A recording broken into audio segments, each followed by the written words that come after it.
Halloween night was cold and stormy, with dark clouds obscuring the moon, casting eerie shadows across the city. In their high-rise apartment, nestled on the 13th floor, David and his young son Tommy huddled together.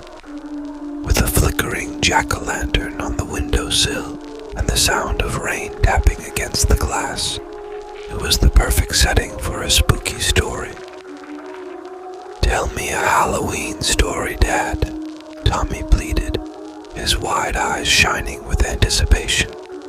David smiled, knowing how much his son loved stories, especially on Halloween.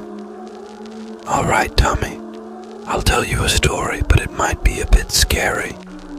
Tommy nodded eagerly, pulling the blanket tighter around him. Once upon a time, in a city not so different from ours, there was a high-rise apartment building. Every year on Halloween night, strange things would happen there. Some said it was because the building was built on an old graveyard, while others claimed it was just a legend to spook people. But the stories persisted. As David spun his tale, he couldn't help but glance out of the window. The rain had intensified, and the streets below were deserted, except for the occasional gust of wind that rustled the fallen leaves. In the story, a father and his son, much like them, were alone in their high-rise apartment on Halloween night. As they settled in for the night, strange sounds echoed through the building: creaking floors, distant whispers, and the faint, eerie music of a music box. The father assured his son that it was just the wind, but he couldn't help but feel a shiver run down his spine. "Did they ever figure out what was making those sounds, Dad?" Tommy asked, his voice barely above a whisper. David continued, "No, Tommy, they never did. But that wasn't the strangest part. You see, as the night wore on, things began to disappear. First, it was the family portrait on the wall, and then the old clock in the hallway. The father thought it was a prank, but he couldn't find any trace of the missing items. They had simply vanished into thin air." Tommy's eyes widened, and he clung to his father. "What happened next, Dad?" The father in the story decided to investigate. He ventured into the dimly lit corridor, clutching a flashlight. As he moved down the hallway, he noticed the apartment doors were ajar, and strange symbols were etched on them. He couldn't decipher their meaning, but they sent a shiver down his spine. "You should have gone back to his apartment, Dad," Tommy whispered. David nodded. "You're right, Tommy. He should have, but curiosity got the best of him." He followed the symbols, and they led him to the building's rooftop.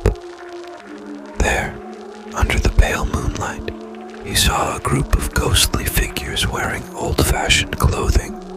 They were dancing, their feet barely touching the ground, and they were the source of the haunting music.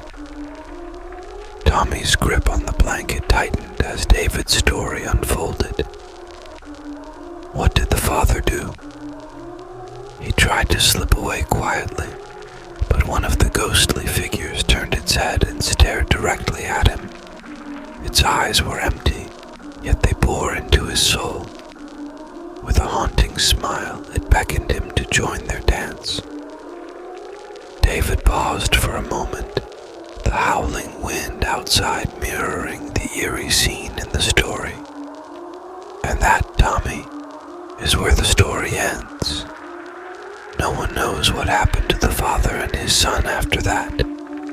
Some say they were never seen again, while others claim they became a part of the ghostly dance on Halloween night, doomed to wander the high-rise apartment building forever. Tommy's eyes were wide with fear. But that's not a real story, right, Dad? David ruffled Tommy's hair and offered a reassuring smile. Of course not, Tommy. It's just a spooky tale for Halloween.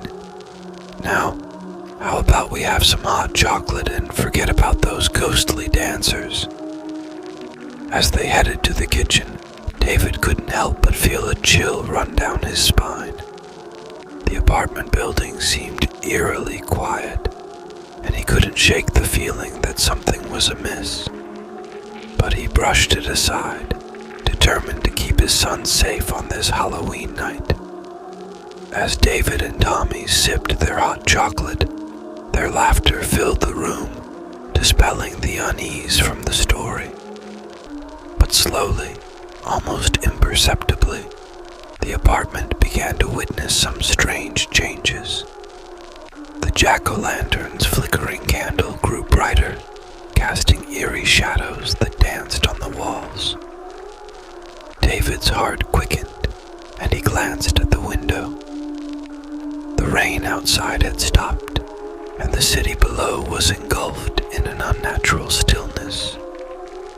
The apartment's walls seemed to breathe, pulsating to an unseen rhythm.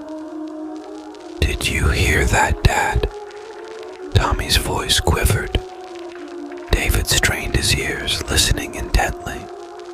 A faint, haunting music box melody floated through the air, coming from no discernible source.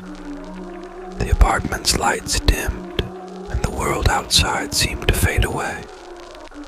The room was no longer their cozy sanctuary, but a gateway into a realm of darkness.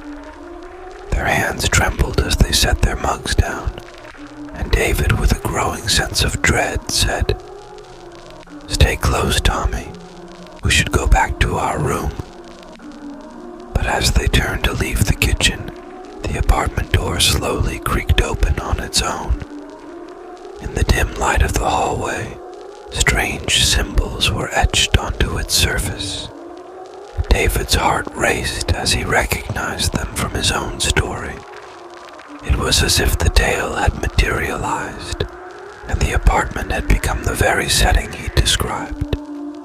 They exchanged a fearful glance, but curiosity and fear held them captive. They couldn't resist the allure of the mysterious symbols. The corridor beyond the door seemed to stretch into an infinite darkness, beckoning them to explore. Tommy clung to his father's hand, and together they stepped into the corridor. The world outside had vanished, and they were alone in a labyrinth of uncertainty. Each step they took echoed eerily, like a whisper in the night. As they ventured deeper into the corridor, the apartment doors on either side stood ajar, and the symbols on them pulsed with an otherworldly light. The walls seemed to breathe, and the air grew thick with a sense of foreboding. "Something isn't right, Dad," Tommy quivered. David nodded, his anxiety building with each step. "We need to go back, Tommy. This is too strange." But when they turned to retrace their steps, the corridor had twisted and shifted. They were trapped in a never-ending maze of doors, each one revealing a nightmarish scene. Ghostly figures in old-fashioned clothing danced with hollow eyes, their movements slow and unnatural. The haunting music box melody surrounded them, pulling them deeper into the nightmare. "Dad, we shouldn't have come here," Tommy whimpered. They moved from door to door, trying to find an escape, but each attempt only led them to more terrifying visions. Time lost all meaning, and they became entranced by the ghostly dance that seemed to stretch on for eternity. Their voices faded into whispers, and their faces lost their color. They had become part of the ghostly dance, doomed to wander the high-rise apartment building forever, just as the tale had foretold. Back in the apartment, the hot chocolate grew cold. The jack-o'-lantern's candle flickered out, and the rain resumed tapping against the window. Outside, the city slept, unaware of the eerie disappearance of father and son, lost in the haunted depths of their own imagination on that chilling Halloween night.